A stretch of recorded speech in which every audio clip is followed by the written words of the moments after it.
The following comments and opinions are those of the host and not necessarily of the Motor Racing Network. Parental guidance is advised.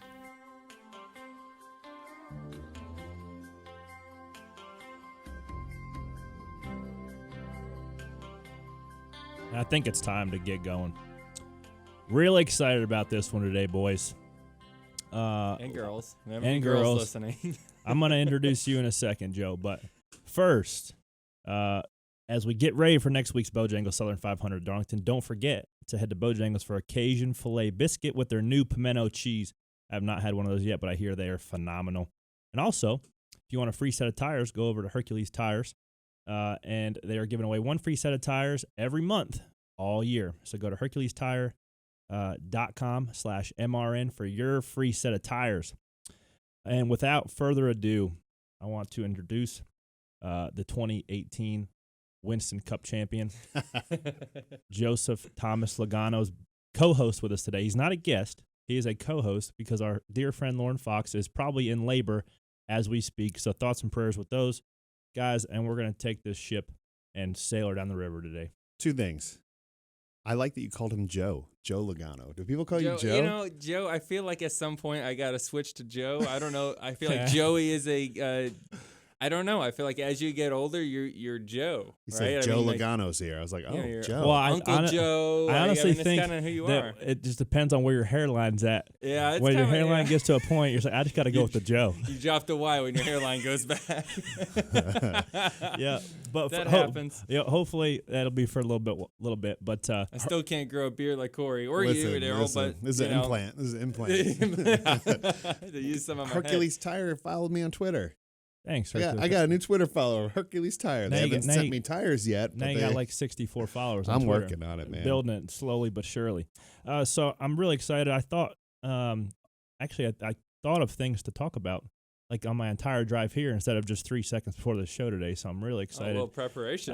Yeah, nothing but the best for Joey. So we're here. Bristol was past week. You were mentioning before the show that your driver intro song could have not have went worse. Yeah, I'm curious it went to know. bad. It went. So I thought, okay, I wanted to come out to the Lion King song, but it wanted to like the beginning of the Lion King, like the whole thing, right? And they hold up. We're at hits. We're at hits, and I thought, were we gonna hold up Hudson? I mean, that would have been cool, but I wasn't going to do that. But I thought, I don't know. I've been wanting to come out to that song for years, and every time my PR person, whoever it was at the time, was like, "Stupid idea. That's a horrible idea." Zimmerman. It's been Zimmerman. It's been Jeremy. It's whoever's been in that position. So that's a horrible idea. So this time, no one they still told me it's a horrible idea. I said, I don't care.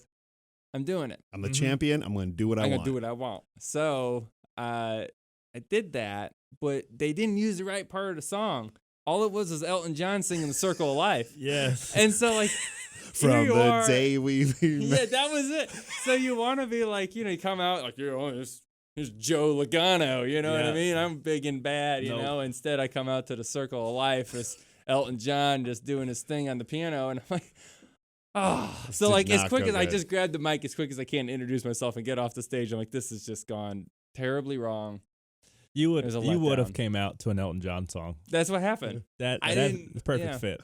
The best one I came out to was White and Nerdy. You know that song, White and Nerdy? That was the best fit, yeah. That's the perfect fit. That's a good song. Probably the perfect fit for about 80% of the field, by the way. Accurate. but Did your PR people look at you and just go, told you? I told you so. Told you so. Well, I think Bristol's the one that screwed me over on that whole thing, right? I mean, I when you say the Lion King song, you assume like, hey, the best part of it, not... The circle of life. Well, you know what I mean? Like, you come on. When you assume, that makes an ass out of you and me, right? It happened. So it definitely me. When they asked me what song I wanted, I gave them a time slot, right? So that's better. I had the Luke Combs, Brooks and Dunn song, Brand New Man. I scrolled through to start at 7 seconds in. Basic. And roll. You gotta time it right. Did they do it? Yeah. When you told them to do that? Yeah. I walked out of smoke. Brand new man. Did you hear? He was like, he had a good intro because like, gonna be hell of a race. Gonna be hell of a race, y'all. I know. Well, like, see, I always get up there and I'm like, I don't know what to say. Like I'm not like really loud and like good at that stuff. So I'm just kind of like, yeah, Joey Logano, drive 22, show up on Ford, and let's go Bristol, Yeah. Well, and then I go, Corey's up there and he's just. getting fired so up. much He's better. coming out of the tunnel. I'm ready to go to war. He's good at that I'm stuff. ready to go to war. Yeah. But honestly, I wasn't really good at that or comfortable at that until I started this podcast. Look at that. The confidence that I have talking about nothing in front of all of our listeners really makes me happy. Somebody's listening. 13 listeners now. We're pretty excited about that. We're really growing it organically. So I appreciate Joey wasting an hour of his life to talk to us. No, we're joking around. I had at least 300 people this weekend at Bristol come up to me and say, listen to the podcast. So thank you, each and every one of those guys. I think we are having quite a bit of listeners.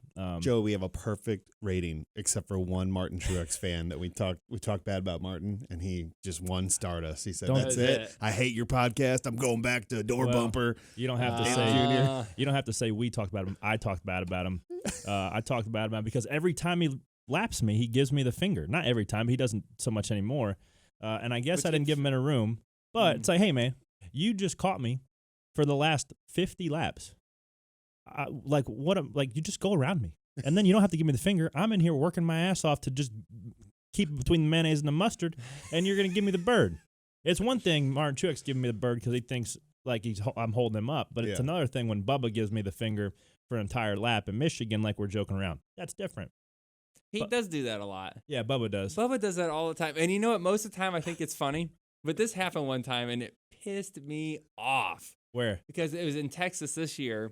And we had some issues or something, and I was trying to catch Stenhouse, who was right in front of him, for a spot at the end of the race. And, it's a big deal for me. I want to get a point. And, it was challenging to pass at Texas.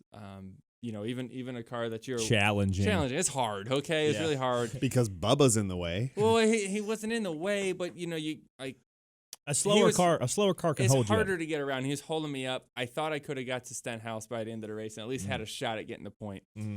And I got under him, and he raced right on my door, and then he's flipping me off the whole time. Mm-hmm. Right? And he thinks this is funny, right? I don't think it's funny at the time. It's not that funny. Neither is Daniel Suarez. So I'm like, the whole time. So he knew I was upset, and now we're good to go. We're good again. Wait, and he's still that's not the flipping me end of off. the He thinks it's story? funny. That's pretty much all it was. What happens after the What am I race? supposed to do? We talked about it. What am I supposed to say and do? You know what I mean? So well, I think now it's funny, Daryl's starting though. to figure out who he cannot give the middle finger to jokingly. Yeah. Right? Because him and I actually race back and forth quite a bit. You don't race with him around very often. You're usually in front of us. But when you're in the back in the scrum, You finished the race like 25 seconds ahead of So him. mad. yeah. But when you're in the back, you actually have to find something enjoyment throughout the race to keep you occupied. Because so sometimes it's hand signals, sometimes we wave at each other. Like Days of Thunder, we do the whole point thing, like, go to the outside. He's waving to the outside. I'll put him in the wall. Right? So, you got to keep yourself occupied because when you're not up there racing for the top 5, That's top what 10, happens. you're back there racing for 28th. You got to make it fun. So you said sometimes you see Twitter, sometimes you don't. Did you see that Bubba and Suarez had a conversation? No, that's why you said this. I didn't know. So they had an argument after the race, and Bubba's smiling, and he's like, "Yeah, it was fun." And Suarez is like, It's not funny. "It's No, not amigo. funny." It's not funny. You don't disrespect me. And Bubba's like, "We're friends. He's like, "No, you Here's give the me the thing. finger." Here's the thing. I don't strap in a race car to have fun. Yeah. Just straight up and honest. If I want to have fun, I'm going to go to a go-kart track, or I'm going to go drive a four-wheeler around. That's fun. Yeah. Fair enough. Driving a race car is my job. Well, Going to make I that have to Sunday take money. I got to take my job seriously. And That's why. And that's But- what wanted to get me on a topic. That's a good transition because I think nobody questions your intensity behind the wheel, right? And I think that's why sometimes you're a little bit misunderstood by the fan base because you get not as many boos as Kyle Busch, but you get probably the second amount of boos at the racetrack. What's your opinion on that? They're making noise. Yeah. Hey, Yep. the year I missed the playoffs, they didn't make any noise.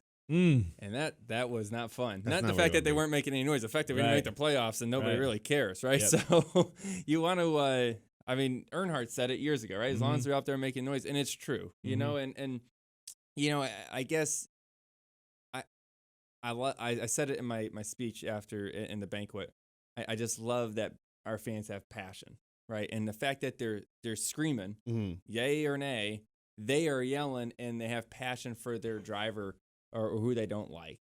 That's what drives our sport. That's the most important piece of it. Yeah. Is that our fans care. Yeah. And so, honestly, when I go out there and they're booing or cheering, I'm happy either way. I'm just happy they're making noise for somebody or anybody. And You made them pick a side. yeah, you know, that's okay. Yeah, and, but guess you know, what you else? want them to be on your side, you know. I never seen one of those booing fans walk up to you and say anything but nice things. They come right up with their marker and they come right up with their stuff. Oh, yeah, and everybody that's wants true. an autograph and a picture. Good point. Not all the time. Now, okay, now when you leave Bristol after the race and they're all drunk and they're like standing right there on the fence. You've had people yell at you? Oh, dude, I got the whole time when I was leaving there, you get plenty of people telling you how much you suck and, you know, a lot of not so nice things. Yeah. But, Did you give them the Daryl Wallace? you know, it's no, because No. it's, I mean, it's heckling. You So know, on the- it's a sporting venue. On the It's flip, okay. on the flip side of that, all the fans, there's only one way in and one way out of Bristol, right? It's out of turn 3, and it's underneath the grandstands, and the fans line up. There's probably thousands of them that line up to where the golf carts drive to either bring you to that car line that you can get out and book at home, or to the DO lot, right? So all the fans line up expecting to see the drivers. Yeah. So I was gonna stay. I'm staying there Saturday night after the race because I didn't want to drive home, and I had to do something for the track Sunday morning. So Yeah, we did too. We didn't even know that. so yeah. I would Should have knocked on your door. no, I was that's where I'm getting. So so I jump on the back of Clint's motorhome or golf cart, sorry, and you know about 10 feet goes by. I'm gonna stop and sign some autographs here because I need to grow my fan base. Guys that just ran 500 laps, including myself, I ran 494, so I was 6 laps down. You are mentally and physically drained, right? You're Bristol. You're done. Toast. Done. So just because I had nothing else to do, which I don't do this very often, I stayed and signed autographs, shot the bull with these guys, and they were giving me some beer, and I had 4 or 5 beers, hanging out, taking pictures and signing autographs. But it almost shined a negative light on everybody else because they expect to see everybody else out there. I tried to explain it I said it last week on the show.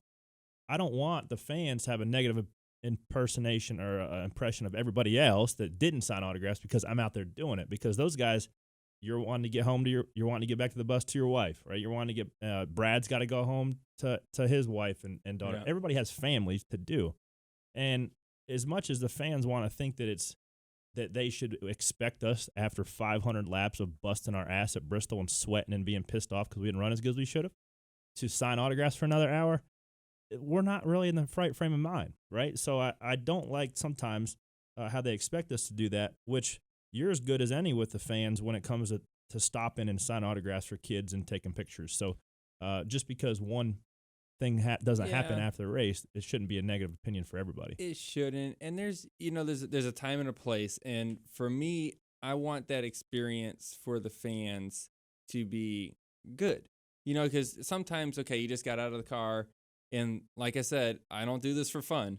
Yeah. So when I'm done with practice, I'm in race mode. I'm thinking about my car. I'm thinking about so sometimes that experience from when the driver leaves his car to the back to the from the garage to the trailer or whatever it may be, your mind's kind of on something and you're just signing autographs and you're leaving. I don't feel like that's a good fan experience for that individual at the time, and I kind of feel bad for it for them, but I have to focus on my race car at the time because my main goal is I got to win. Yeah. But there is times where you have time to spend with fans, and Bristol's a good opportunity when you're walking in the morning. For me, when I walk in, before practice, I show up early knowing I can at least take some time with some fans and talk to them and give a little better experience, because I know later on I'm not going to be so good at that. Yeah. Because I can't do 100% at everything, right? Yeah. There's just perfect times for stuff. And, after the race, you're exhausted. Most of the time, I say at the end of the race, there's maybe 2 or 3 people that have a smile on their face, and then every other driver is angry because they didn't get what they wanted out of the day, right? Because we're all competitive. We want to win. And, sometimes, and you're exhausted, and you're just like, I just want to go back and take a cold shower. And just not talk to a soul until like Wednesday. Yeah. That's what I feel like. Because your ears are ringing, especially at Bristol, your ears are ringing. Oh, my God. Your adrenaline just dumped, right? And you didn't run as good as you felt like you probably should have. You got some damage early. What happened? How was your Bristol experience? I had a flat tire. in the first run of the race. They had flat right front, so we pitted on a green, which is almost three. That's 3 laps. Got all 3 of them back. And I was like, all right, we're gonna be okay. And then once again, then the 88, it was right in front of me. He blew a tire. And well, he hit the fence about 3 laps prior to that. Yes. And sucked him in. So then he blew the tire right in front of me. And you can't slow down. Well, you can't because, okay, you're already going as fast as you can. You're already turning to the left as much as you possibly can. So when a car blows his tire right in front of you and comes sliding up right there, you're like, already turning as much as I can't turn anymore. Yeah. Yeah, it's like you can't turn the wheel anymore because the right front, you're on the edge of the right front, right rear slip. Anyway, you're already almost in a 4-wheel drift just to try to carry as much speed around the top as you can. And then you can't stop. And then the car behind me hit me into it was a disaster. Because it could look like you just drove smack in the back of him. Like, what the hell is Joey doing? Hit right? the brakes, you idiot. Right, hit the brakes, dumbass. But no, like, you can't stop these 3,500-pound cars going 150 miles an hour. It's a little bit harder than you think. Because you're already stopping as much as you can. Yeah. Do you think that's why there's so many hurt feelings at Bristol? I feel like even though you guys are just saying that and everybody that's in the competition side should know that, I feel like crew chiefs are still shocked when people run into each other and things like that happen. They're like, "Wow, you wrecked our day. How did this happen?" Yeah. And I'm like, no, I think most of the crew chief understand. I think so. So then you have there was a Matt, crew chief fight. Did you see? That was I don't even want to talk about that because that was foolish. I do not agree with team crew members fighting, choking each other out on pit road over what drivers do on the racetrack. Yeah, I agree with it's that. not the same thing. Well, that's what I was wondering. Why how are they not seeing, like, because you guys are already banked like that. You're already going as fast as you can. You got to promise someone, go talk to them about it. As much as I don't like to see, I think crew members fighting over what drivers do on the track is equal to drivers smashing into each other with their vehicles on the racetrack. Don't bring the cars into it. Don't bring the team members into it. Agreed. It is between drivers and drivers. If one guy made a stupid mistake, you go tell him. You don't smash into him and make more work for your fab shop. So then, after Bowman blows the tires, that just like kind of messes up the rest of your day. It's not his fault. What am I supposed to say to him? Like, no, I just mean did that kind of mess up your progress of getting he your killed laps it. back? Yeah, we went 3 laps down again after that. yeah, so went right back to where we were. So that's exhausting. Yes, it wasn't a good day. My day was pretty decent. We probably would have finished 19th or 20th. Then we cut a right front tire with 5 to go. Had to pit, and we finished 24th. And that was my day. But 24th is still a good day for all Go Fast Ford Mustang. Mm-hmm. We had incredible bank on the car. And this little Scusa electric scooter thing was pretty cool. I'm going to try to snag one out of the deal. That's a different topic. But I have one of those. do you? Of course you do. You have every toy. A Scusa.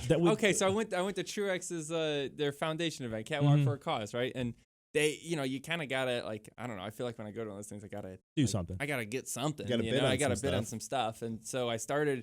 I was like, scooters, cool. I like scooters. That looks like fun. And they had 2 of them up there. I'm like, oh, his and hers. This will be great. And then I started bidding on them. And who was bidding on the other side? Truex.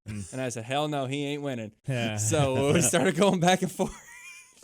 and you won the scooters. Oh yeah, they're pretty fun. So it's like for anybody that doesn't know, it's like a wider tire, right? Yeah, but we don't. I don't want to get on. We got other stuff to talk about. But Corey, when you're doing a podcast, you have to kind of describe what you're talking about. It's a scooter. Can't see it. It's a scooter. Well, he showed up. Corey showed up on one. Scooter, I saw him this weekend scooting around the damn track. Hot dog. So I want to get back to the race. Okay. So Matt D has a career day, right? Yeah. Should have won the race. Ryan Newman was Ryan Newman. Kind of didn't give him a lot of room, but I think. Okay, but can you blame Ryan though? No. Because if Matt wins that race, yeah, he's out of the playoffs. Oh boy, he's out of the playoffs. Exactly. I don't think Ryan's thinking about that. I think he's just being like, "Oh, car, turn left, fast," right?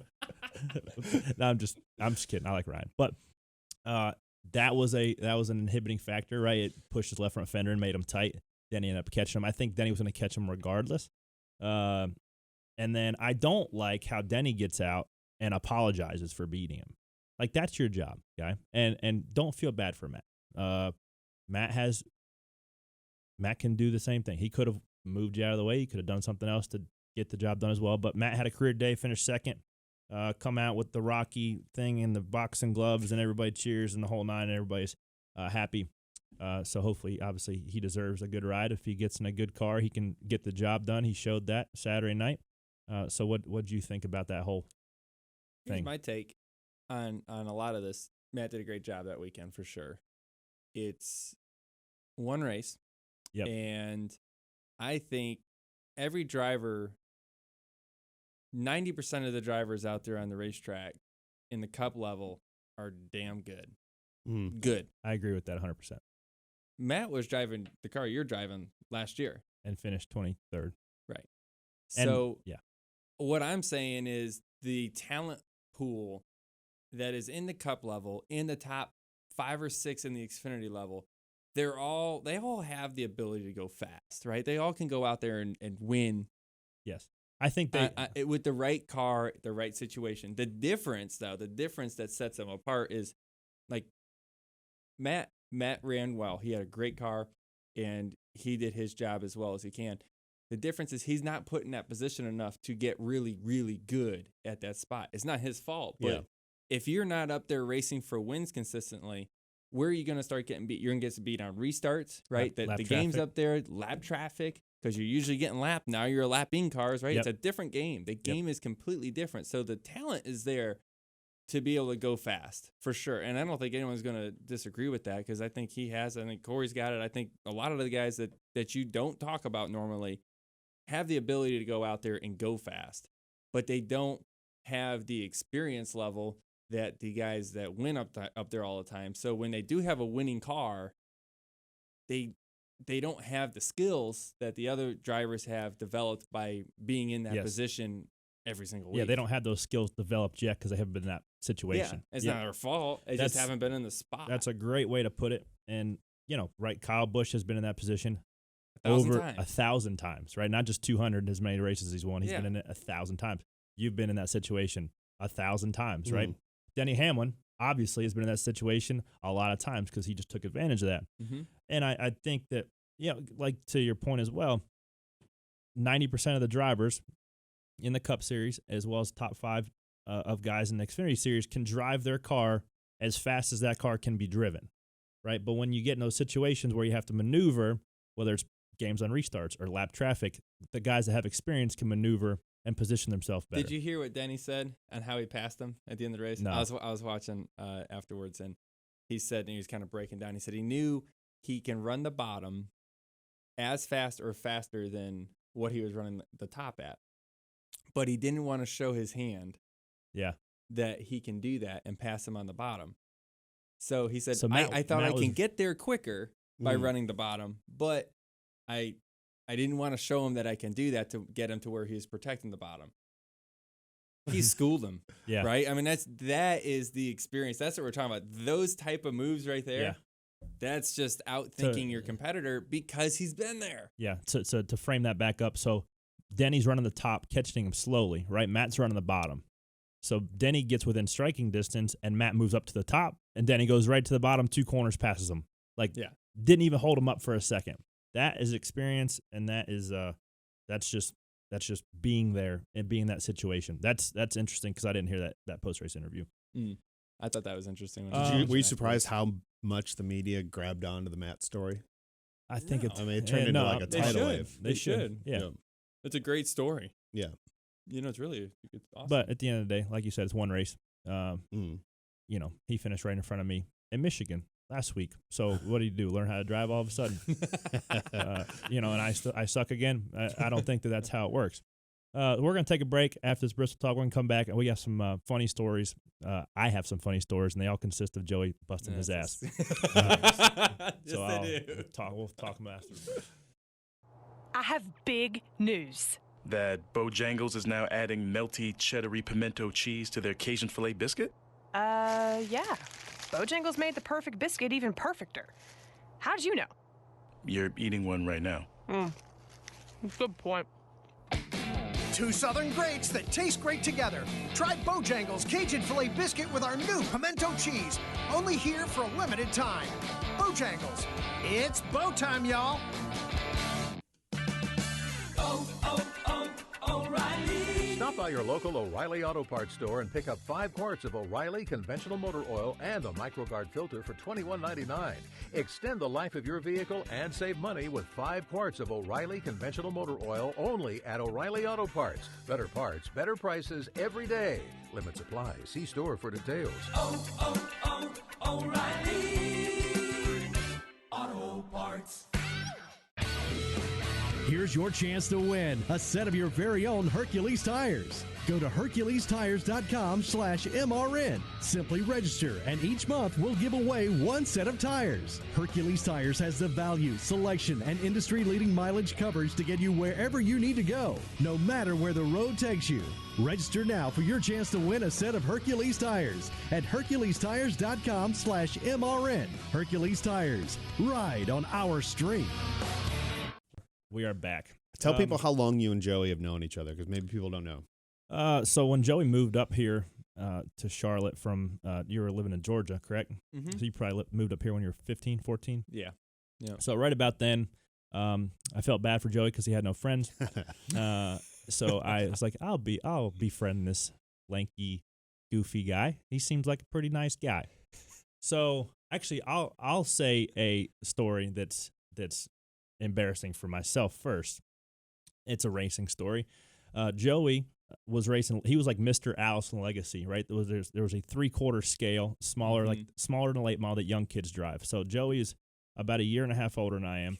So he moved into an ASA car, and Dad struck a deal with Tom, Joey's dad, to let me test this Allison Legacy car at Hickory.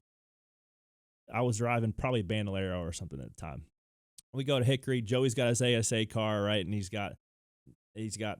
making thousands of laps or whatever, and he's hauling ass, and I don't know what the hell I'm doing. Still don't know what the hell I'm doing, but definitely didn't know what I was doing when I was probably, 13. You're probably 14 at this point in time. Yeah. I think we weren't really hanging out. We weren't really friends at this time. We didn't really know each other that well yet. So we bonded over me destroying your Allison Legacy car. So we go out there, right? We load this thing up. We get my seat in it, and I'm just out putting around, and I'm starting to throw some balls, right? I'm getting a little faster, and it starts to drizzling, and we pull in, obviously, and Dad's like, all right, one more run, and we'll, call it a good day, right? Good job. Well, I know he didn't say good job, son, because he never does. So go back out there, right, and I'm getting after it, cruising around. Of course, one more lap, right? Out of turn 4 it goes, and I lose it. Start spinning out, and I hit right side, the 2 wheels perfectly imprinted, pow, right in like the NASCAR home. It says Hickory is America's home track. Yeah, boom, 2 right side wheels destroyed the car, front and rear clip. I think Dad's still probably paying back your old man for that car. I remember that like it's so yesterday. Yeah, so that was really where I really first met Joey. I obviously I knew him, and he was digging. He was the man in Legends cars, the man in Allison Legacy cars, and I got the chance to drive. It still had the 10 with the little star on the side of the Allison Legacy car, and I junked that damn thing.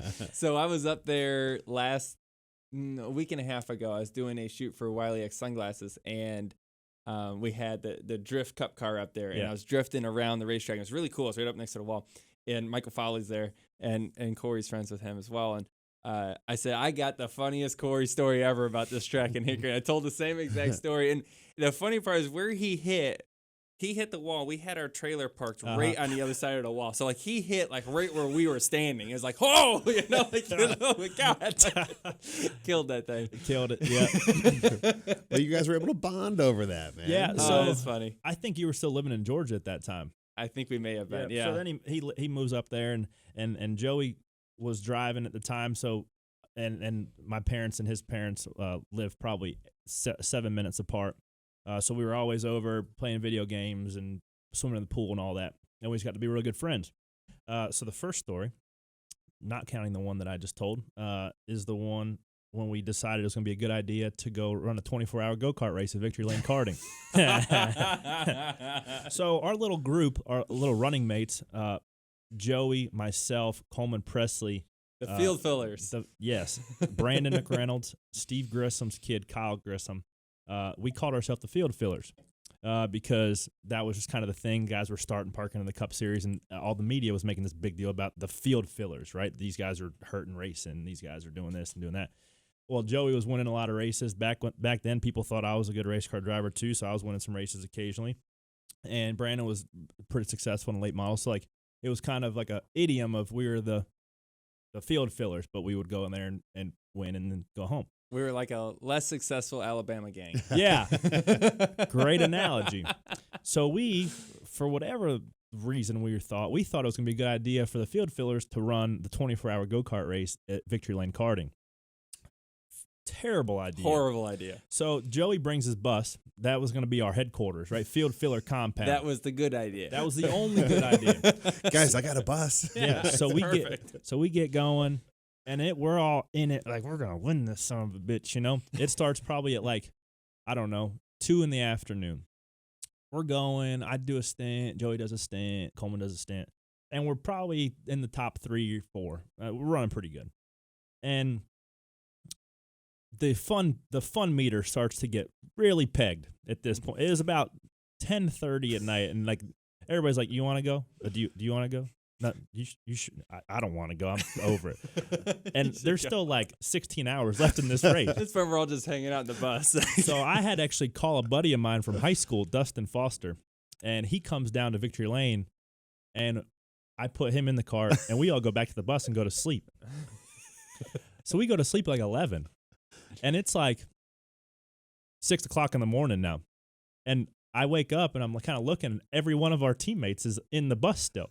And I'm like, has he been on the cart for 7 hours straight? Sure enough, Dustin Foster was literally riding 8 seconds off the pace for 7 hours. His head's falling from side to side. So then we are like, okay. We did that to Brandon, too. Brandon was in there for 2 or 3 hours. Brandon was on there for a long time. So man. Poor Dustin, he's out there just running our race in the dirt, but we all should have pitched in and helped, but we were just over it at this point in time. So Joey's like, okay, I'm freaking going out there. I'm going to get us back. It was freezing ass cold. And so it rained. I'm in the back, and I hear the door open up, right? And all I hear is the springy of the motorhome step go ding. And Joey says, the fucking stair's frozen. He's damn wadded up, and he busted his ass so hard because the damn step on the motorhome was frozen. So I went down so quick. And honestly, he went down like a sack of potatoes. It was awesome. And then, so I think he goes out there, and I think, honestly, we just loaded up and left with like 3 hours left. We were just so over it. We didn't want to do it anymore. We didn't even finish the race. What happens if we do win? Whatever, let's go home. Right. What do you get, a $4 trophy? What do we get? So that was number one funny story, Joey busting his ass. And then we will get to the inevitable Darlington story after this one, both of which involve his pinky getting mutilated. Which hand, by the way? I don't remember. I think it was his right one. Yeah, it was his right one, because I'll tell you why. This one's amazing. So no, the first one involves a snowmobile up in Lake Placid. So every year there was an NHRA / NASCAR like grudge match in a bobsled that Jeff Bodine put on up in Lake Placid. Right, so they would do a NHRA driver, and then my dad was one of the NASCAR drivers. That's why I was up there. I was just hanging out, but Joey was one of the guys as well. So they had a big Polaris snowmobile display with these sweet snowmobiles on it. They were really nice. Brand, maybe 2 hours on the damn things, right?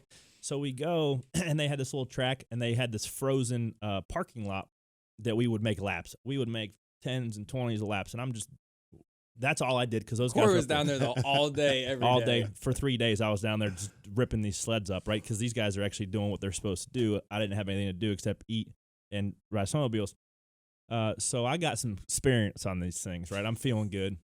So I'm like, hey, Joe. And then like my dad, Deb, Tom, Joey, and myself, we're going to jump on these sleds, right? I'm like the master at this thing, right? I know where we're going. I know the tree that you can possibly hit with the handlebar, right?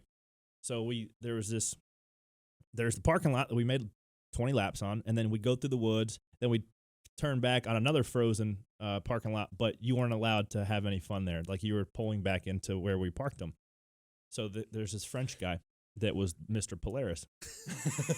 And he's like the tour guide, right? So we're digging, and Joey and I are smashing into each other and having a great time. And the guy said at least 5 times before we started, on the last parking lot, no fool round.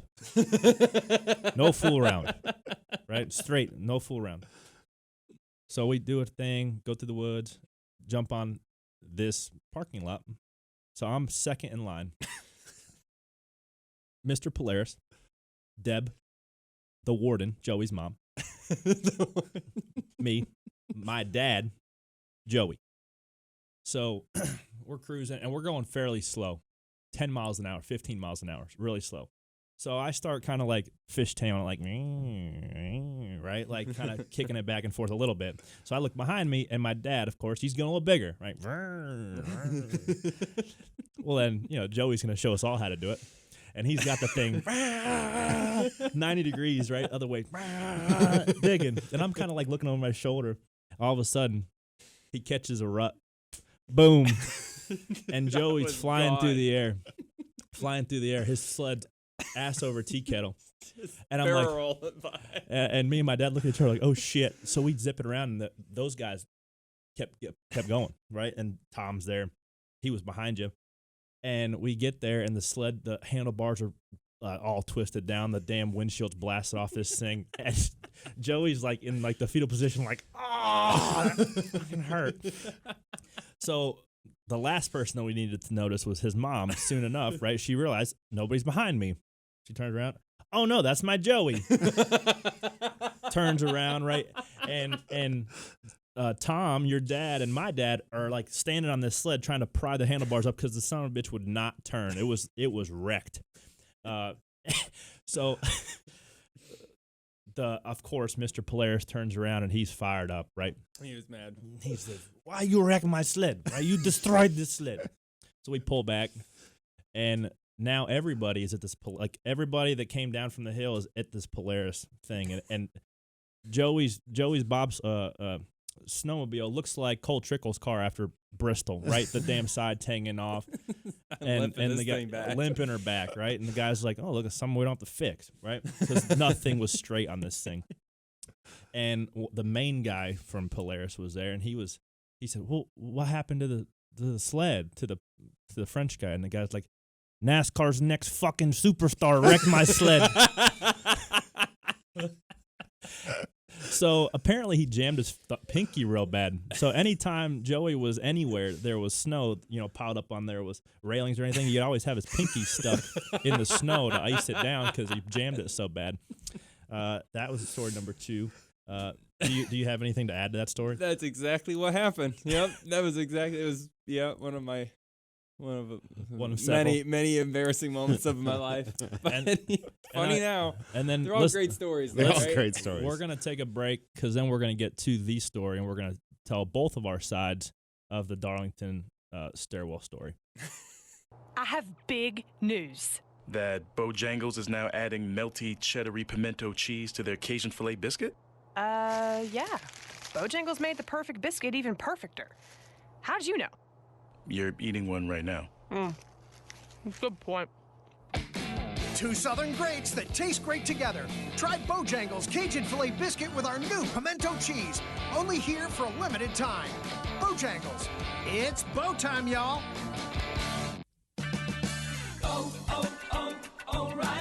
Stop by your local O'Reilly Auto Parts store and pick up 5 quarts of O'Reilly conventional motor oil and a MicroGuard filter for $21.99. Extend the life of your vehicle and save money with 5 quarts of O'Reilly conventional motor oil only at O'Reilly Auto Parts. Better parts, better prices every day. Limit supply. See store for details. O'Reilly Auto Parts. And we're back. So we got some interesting stuff to talk about after this. But I want to talk about it. If you haven't seen, there's a really good video on, it's probably buried in content now. It might be on YouTube, Daryl, because you were involved in that because I said it on your show. Mott's Minute, or Pit Stop with Mott. Yeah, it's a good story. People really liked hearing, I mean, there's a lot of hidden stories that don't get told, right? But you guys were pretty good about sharing some stories, and this was a famous one now. Corey's that people good at loved. sharing stories. Corey's a great storyteller. I mean, I never let facts get in the way of a good story.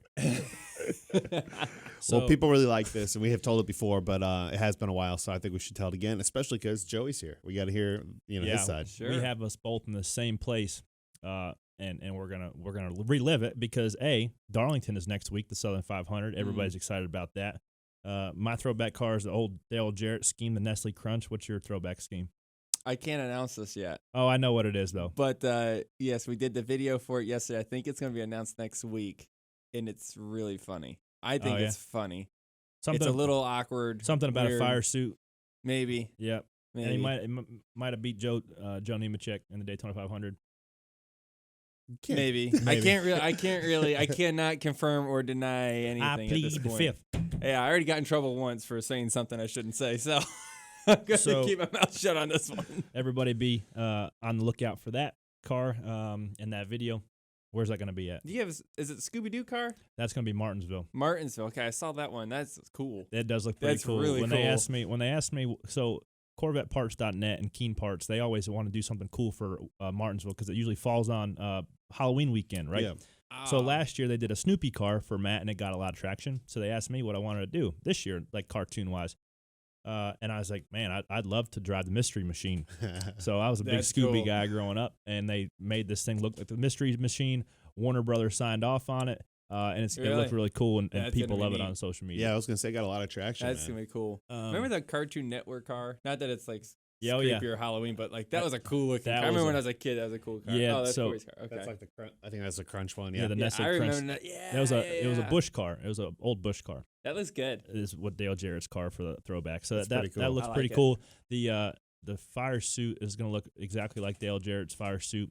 What do you do with all these fire suits? Usually the sponsors keep them. I Really? don't get to keep a whole lot of them. You don't have like a room of all your stuff? No, I keep probably 4 or 5. I got the Gas Monkey suit because that was a pretty cool one. But yeah, so where were we? Darlington. We're going to Darlington. You haven't at this point. The whole point was because you haven't even raced at Darlington yet is why we stopped in there. We were 16. We were I was 16. Yeah. You didn't have your driver's license yet. Nope. So Joey, my mom picked me up from high school every day. Well, for whatever reason, Joseph Thomas over here, good old Joe, is sitting in the. I've got the Joseph now. I'm getting even smarter in a minute. And he was homeschooled, so he can kind of come and go as he pleases whenever he wanted to go. So he shows up and he's gonna pick his buddy up from high school. Thanks, Joe. He shows up in his Toyota Tundra. He was driving for Gibbs at the time, and he says, "Shoot, we're going to frickin' Myrtle Beach." Well, there was a Hooters Pro Cup race and a Alice Legacy race that Brandon, our friend, was driving in. So we were just going to make the hike down to Myrtle Beach. Yeah. Right? It sounds like a good idea, which it was. So we run back to my house. I throw a bunch of clothes in the backpack, and we start trucking it down to Myrtle Beach. Well, I remember the whole time we trucked down there, too. We were talking about how we wanted to hot rod a hearse. Yeah, we wanted to make like a really cool hearse, you know. And we talked about that for like an hour. I don't know why I remember that conversation. Well, now we can because you have the funds and I have the skills, and we can make a bitchin' hearse. It's a good idea. This is a show. You One guys could final sell ride. this. That'll be our final ride when we're done. Yeah. We'll have we'll use for that thing at some point. Yeah, we'll get to the graveyard. We're all quick, not getting out of here alive. That's for sure. That's the damn truth. So, anyways, sorry. We're trucking down, and we take the way down to Myrtle Beach that goes right past Darlington. So, sure enough, right, we roll up on it. There's the lady in black, right? She comes up from a distance, and she just looks all majestic in her glory. And at this time, they were repaving it, and they were putting the new tunnel in. So they had excavators and pavers and the whole nine. A lot of hustling and bustling going on at 2:00 in the afternoon. So Joey's like, yeah, freaking stop in there. Sure, why not, right? So we pull in there, little guard shack, like, how do you check this place out? A guard shack, we sign a little sheet. There's a sign in and a sign out. So we sign in, waiting to sign out, right? So we get out the truck, walk towards these, I'm telling you, 1960 stairs, where the steps of them are only probably half the width of your foot, right? So when your foot's on the damn stair, half of your toes are hanging off the stair because it's so narrow. And they're about this tall, and they're made out of, like, seashells. They're coarse. Like, they were like what they paved Darlington back in the 60s is what, because back then, what's now the front stretch now was the back stretch. So they flopped it. So these are the original grandstands that they built in the 60s, probably before that. So there's this handrail. Picture this right in the middle. So the stairway's probably, 4 feet wide with a handrail right in the middle that goes. They don't stop it and like turn it down like a normal hand railing. They just go straight to the ground at like a 45-degree angle. Made no sense. So we're looking at that. What redneck designed that? Somebody. So I'm on the left side of these stairs. Joey's on the right. And we're both long-legged, right? And we're both competitive. So we just we're walking up, and all of a sudden we're doing 2 stairs, 3 stairs, and we're racing up this thing. And I think everything turned into a race all the time. Yes. Yes. No different than when we were racing up the stairs or down the stairs at Darlington. So I think we dead heat tied on the top. We'll call it a tie. And we're up there looking, and they're paving, and they're doing a lot of work, right? And they're laying some new blacktop down, and we're sitting up there for 5-10 minutes, and Joey's like, I want to go down there and feel the asphalt like it's the Lady in Black, I want to feel it, touch it. All right, man. We'll go down there, and no big deal. We'll ask Larry at the damn hut and see if, tell him who you are, and so go there and feel the asphalt. Sure enough. So I'm on the left. Joey's on the right, going down the stairs. And I'm telling, I can't stress to you enough how treacherous these stairs are. They would not. I don't know how more drunk race fans after race don't bust their ass, because these. Well, and me and you might have to go make a trip next week to go see the actual stairway and take a picture of it. Can we recreate this? We can recreate the scene. We'll paint his body, to do the outline of the body like a dead person at the damn murder investigation. And it's not 10 steps. There's a lot of steps. No, it's probably 3 stories. 4. Yeah. So same thing, right? We start walking, hotty. Well, now all of a sudden we're 2-stepping it, 3-stepping it. And we're hauling ass down these stairs as fast as we possibly can go. And there's probably maybe 15 stairs left, and I start to get a little bit over-centered, and I check up, right? I grab the handrail, and I'm kind of won't up. It's the same time I grab the handrail, and Joey, I look at my peripheral vision, and Joey says, "Oh, frick." And Joey is parallel to the stairs. Hands forward, flying like Superman. In a bad spot. Joey is in a bad way. And we're still high enough where he's not hitting the ground yet. He hits, his hand hit the second to last stair, and they push him behind him. And he goes shoulder, face first into the damn seashell bushes at the bottom of these stairways. And his damn Wally X's are crooked on his face. And he's bleeding. He is jacked up. And it knocks the wind out of him, right? He's on the ground. Oh. And I'm dying laughing. I'm dying. I'm sorry to be laughing at you, buddy, but that was a tumble, bro. And he's sitting there for a couple minutes, and he's still got bushes and shit in his hair, and his shoulders all scratched up, his hands all jacked up, and he's like, you know what? I'm like, what, buddy? I won. I'm like, I beat you. You're damn right you did. You deserved it. So then the reason why I know it was his right hand that got hurt, because we loaded up in Toyota Tundra, and we're driving. We're looking for some help, whether it's the hospital, McDonald's, anything. So we drive down. Well, we passed the guard check. I'm like, hey, man, we need to sign up. Fuck Larry, he says. Fuck Darlington, he kept saying. Fuck Darlington. Fuck Darlington. I said, well, you did say you wanted to feel the asphalt. Yeah. You felt it. I did. And you're still picking rocks out of your shoulder. So we go, and at the end of the road, he couldn't drive, so I still had to drive. No, he I still couldn't didn't have drive. his driver's license. Yeah. He's still only 16 and 15. Yeah. So there's a Rite Aid, and there's a Burger King. So I'm like, okay, you need to get some Neosporin and some gauze and Band-Aids. You're in rough shape. You look like Peter. So hang on. So he goes into Rite Aid. I'm like, get some gauze, get some Neosporin, get some stuff. I'll go into Burger King, get you some ice. And maybe a cheeseburger. I don't know. Maybe that makes everybody feel better. So I come back out, and I got a big old cup of ice. And he comes out with the sleeve. You would know, Daryl, because you do makeup and stuff. Of these cotton swabs, the little circle ones? The circle ones. Okay. So you know. And he starts putting them on every single part of what's on his face, on his hands, on his elbow. He looks like Peter Cottontail because he's full of cotton swabs, balls, all over. Sticking them on himself. Yeah.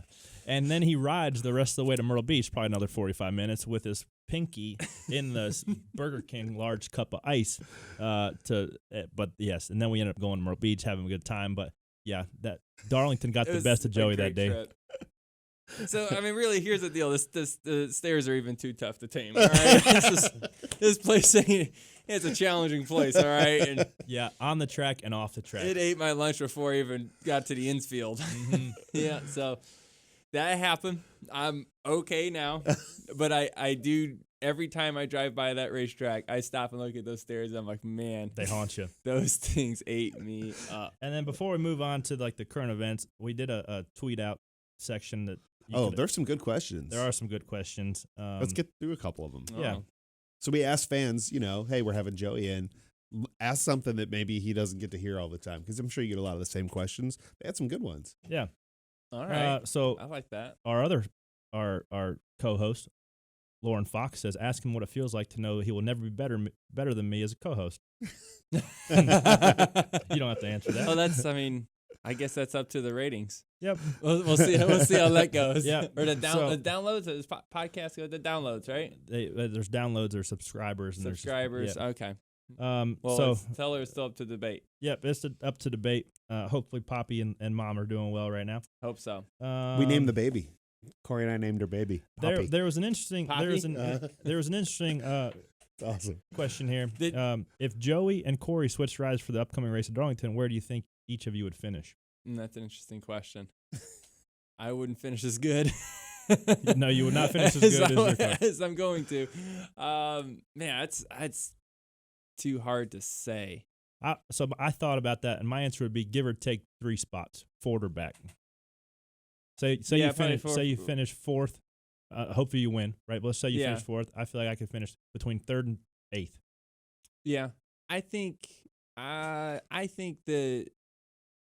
the top 10 cars are usually kind of under a blanket, Yeah. speed wise, and then the 27th to 35th place cars, they're kind of under. It's little- between not- 28th to 31st. Okay. Yeah. Are kind of under a blanket. Yeah. So there's not as much, I feel like, No. difference Yeah. I could make back there Yeah. speed wise. Yeah. So I think the difference up front would be greater I agree. because there's more cars under that are going the same speed. Well, and you have the experience of being up front where I do Like not. we talked about earlier. Yeah. No offense, but I just No, think that's That's the facts. I think your speed would be there. I wouldn't Sorry. doubt that at all. I think the speed would be pretty close. I got one, Corey. I do. Can I ask one? Yep. Does Joey feel that any of the drivers have treated him differently since he won a cup title? Like, did you feel like you finally hit a milestone, or you've gotten like a different level of respect once you became a champion? Did you feel any different? No. Like, No. it's just on to the next thing for you? It really is on to the next thing. It's great. It's super cool. The whole experience from Miami was amazing. The championship banquet was like the coolest, night ever. But you get back to Daytona the next year. Back at it. Yeah. You're not a champion anymore. You're the past champion. You're not current anymore. You got to try to do it again. And Yeah. honestly, I mean, you can't expect your competitors to treat you any different because you won a championship. Yeah. I don't care if someone's won a championship or not, right? I mean, it's about you. It's kind of a selfish type way of looking at it, but it's true. It doesn't change. It shouldn't change who you are. It shouldn't change who you are as a driver. And I think it's just something that's a great thing that's happened in your life, and it's something cool that you'll have, forever. But this sport is you're only as good as your last race, right? You're only as good 100%. as your last season. And then one more, which I think would be interesting because I don't know if all the fans know that there's a Champions Journal. Yeah. So somebody asked, have you left any good notes in the Champions Journal that you could share? Well, you don't write in the journal, from what I understand, just reading through it and everyone's notes. You write a letter to the next champion. So not knowing who that is. Hopefully I'm writing a letter to myself, but not knowing who that is. Joey, you are the best. You're the man. Welcome back. So is there anything that Martin Truex wrote to you and that you could share? Or it's kind of confidential stuff. I don't want to share everything. Yeah. But what's the premise of it? But there's some really neat stories in it, or just letters from each driver, because you read, it's not just one letter to the next champion. It's over the last 7 or 8 years. That somebody has written a letter to the next person. Because Jimmy started it, correct? Yeah, Jimmy stared it, and as cool as it's kind of come back to him, so he kind of writes Oh, like, that's this cool. is so neat to see this is still going on. And, and he goes. The most fun part was reading all those letters that drivers wrote to each other. Like that was really cool. And it's still fairly new, right? Yeah. And it's nothing like extravagant. It's a notebook. Like it's literally just a. Is it a leather-bound book? It's like pleather-bound book, Yeah. I think. So, it's one of the coolest pieces to win the championship. And then Martin wrote, a very honest. And, I thought it was really neat for him to be able to say what he said in it. It took some time, I think, because there's obviously a little bit of bad blood. I think how everything kind of happened, but He didn't write it after Martinsville. no. And it took some time. It wasn't until, his charity event that I finally received it. But, his words in it, I thought were really, special and, something I'll cherish forever, to say that I've at least had it, and I look forward to writing, whoever wins this thing next, just writing how I feel and who that person is. I think that's really neat. So it's funny because some of them are very short, like some of them are. Good job. It's not that short, but some of them are only like 2 or 3 sentences, Yeah. and some of them is like taking up a page and a half. Okay. So just kind of, I think it. Where do you depends think on you'll everything. fall? Do you think you'll be Martin wrote as much as anybody in the thing. Yeah. I will say that. So that was pretty cool. Yeah. It's really neat. It's a neat. I could see you writing it to hypothetically Kyle Busch. Good job. Yeah. Good job. You got lucky. See you next year. All right. Well, we're tight on time because Daryl's got to go and Joey's got to go. But we thank Joey for his time, don't you, Daryl? Yeah, thank you, man. It's fun to come in. Hey, thank me now, okay? Thank you, Joey. But it was a lot of fun today. It was fun. I'm glad you came on with us, Joseph. And thanks you guys for turning in Sunday Money. Tell your friends. Appreciate it.